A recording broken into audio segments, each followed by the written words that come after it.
Eux, ils marchent par la foi et non par la vue. Mais moi, je vous conseille vivement de marcher par la connaissance scientifique et historique, notamment celle de nos ancêtres kémites, par les 5 sens et par l'intelligence. À vous, à Pierre.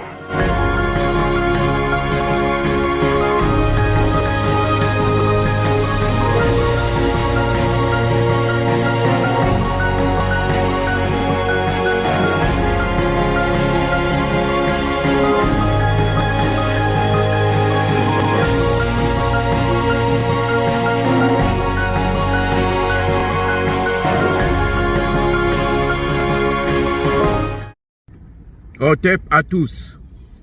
Vous savez quoi? Bazoum est cuit. Aujourd'hui là, c'est une mauvaise journée pour Bazoum. Oh là là, c'est fini.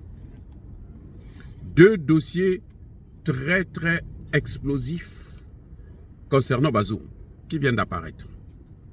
En fait, à l'ONU et puis à l'interne. Vous voulez que je commence par quoi? Par l'ONU ou par l'interne? L'ONU d'abord, l'ONU. La commission de vérification des pouvoirs de l'ONU a statué. Elle a rendu son verdict. Le président qui est reconnu, qui contrôle le Niger, qui gère le Niger, c'est le général Abdourahmane Tchani. C'est désormais le général Abdourahmane Tchani et lui seul et son gouvernement qui vont représenter la République du Niger aux Nations Unies.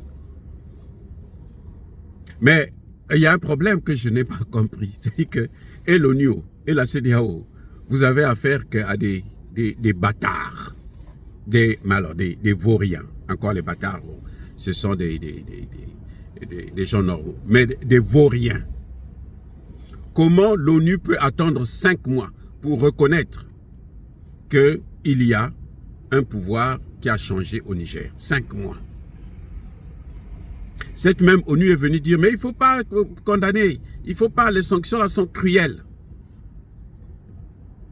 Mais en principe, l'ONU devrait sanctionner la CEDEAO. Je crois que le Niger et l'AES là, devait porter plainte contre la CEDEAO au niveau de la Cour internationale de justice. Je pense que c'est ce qu'il faudrait faire pour que ces gens de la CEDEAO, là, ces chefs d'État bidons, puissent comprendre qu'ils ne sont pas au-dessus de la loi, que la France n'est pas le pays qui fait la loi en fait.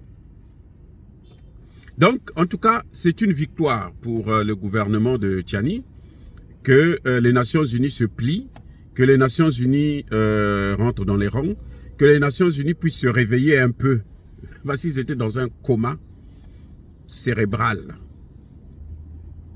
Eh oui. En tout cas, qu'ils enlèvent, qu'ils puissent être guéris de leur cécité. Parce que c'est vraiment des vauriens, des nullards, des soulards. Pour passer tout ce temps, pour reconnaître que non, il y a eu changement de pouvoir. Alors qu'au Gabon, ils ont reconnu tout de suite après. Ça ne veut pas dire que vous êtes d'accord avec le coup d'État. Être d'accord ou pas d'accord, en fait, c'est un problème du peuple. C'est le peuple qui doit décider, puisque nous sommes dans un monde de démocratie. Donc, quand il y a une révolution, quand le peuple n'est pas content, le peuple se révolte. Vous avez vu l'autre, le fameux président Bazoum, qui a été soi-disant élu démocratiquement. Quand il a perdu le pouvoir, qu'est-ce qu'il a fait? Il a appelé ceux qui lui ont donné le pouvoir, ses pairs. Il n'a pas appelé la population. Il a appelé la France. Il a appelé la CEDEAO. Vous voyez? Donc, bon, c'est une avancée qui montre que les Nations Unies, bon, ben, écoutez, de toutes les façons, c'est un machin, c'est un chiffon. C'est tout. C'est pas moi qui l'ai dit, c'est De Gaulle, l'autre criminel. Voilà à peu près là où nous en sommes. Donc là, pour Bazoum, c'est les carottes sont cuites. Deuxième des choses, ça c'est maintenant au niveau interne. La commission de vérification de lutte contre la délinquance économique vient de découvrir que Bazoum a attribué pour une valeur de 300 milliards de francs CFA, des contrats juteux à ses amis, à ses parents, à la communauté dite internationale.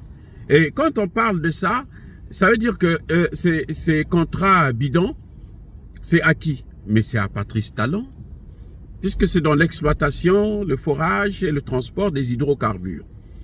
Donc vous avez des gens comme les Patrice Talon, des Alassane Ouattara, des Macky Sall, des Emmanuel Macron. C'est pour ça que vous voyez que ils sont très attachés à ça. En fait, c'est ça qui les poussait à vouloir tuer tous les Nigériens pour reprendre leur argent. Eh oui, c'est ce bénéfice-là, c'est ce gain-là. C'est ce qu'ils ont toujours fait. Au Congo démocratique, la guerre à l'est du Congo démocratique, là, vous savez c'est pourquoi? C'est pour les Clinton. Les matières premières, là, ça appartient aux Clinton. Donc les Clinton ne veulent pas que quelqu'un d'autre perde ce marché-là. C'est pour eux. C'est pour ça que vous avez vu la fondation Clinton est passée de, je ne sais pas, 100 et quelques ou 200 millions à plus d'1 milliard quand Hillary Clinton est arrivée au pouvoir.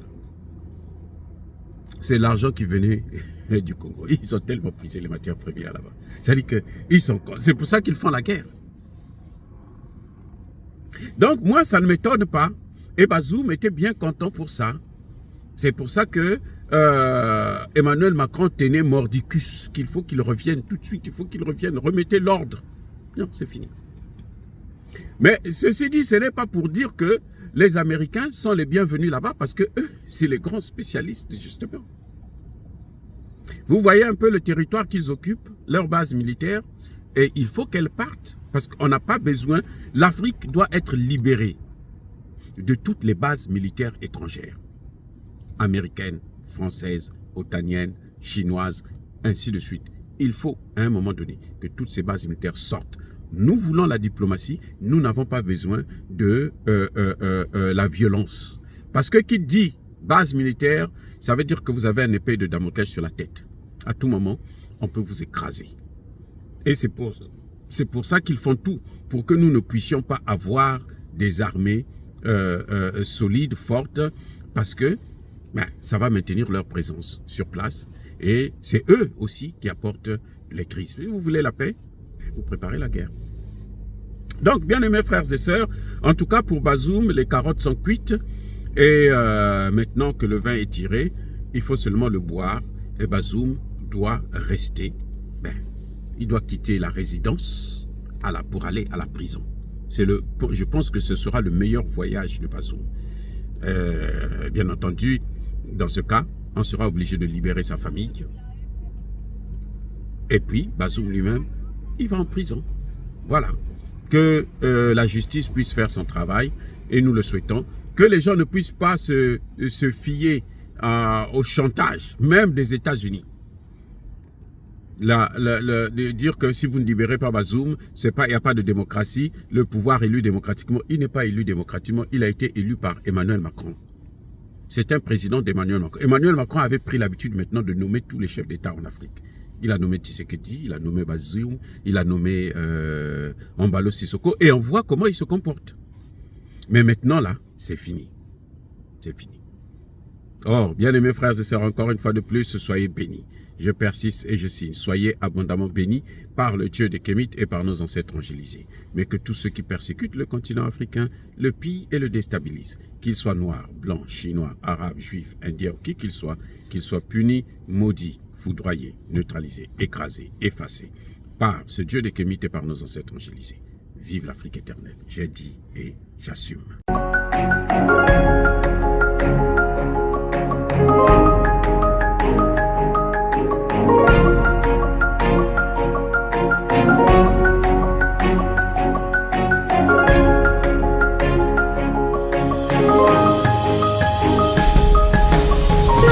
Bien-aimés frères et sœurs, vous connaîtrez la vérité et la vérité vous affranchira. Ça, c'est pas moi qui le dis, c'est la Bible qui le dit. Mais moi, je vous dis mieux. Vous connaîtrez la vérité historique, notamment celle de vos ancêtres kémites, et vous aurez une vision globale de ce que c'est que la vraie souveraineté politique. J'ajoute, Vous reviendrez à la spiritualité africaine ancestrale et vous comprendrez les enjeux de l'indépendance économique. Et pour terminer, vous accepterez votre identité culturelle kémite et vous obtiendrez deux choses. La première, c'est la paix. La seconde, c'est le développement, à une condition. L'unité de toute l'Afrique noire, l'unité de tous les Noirs du monde entier.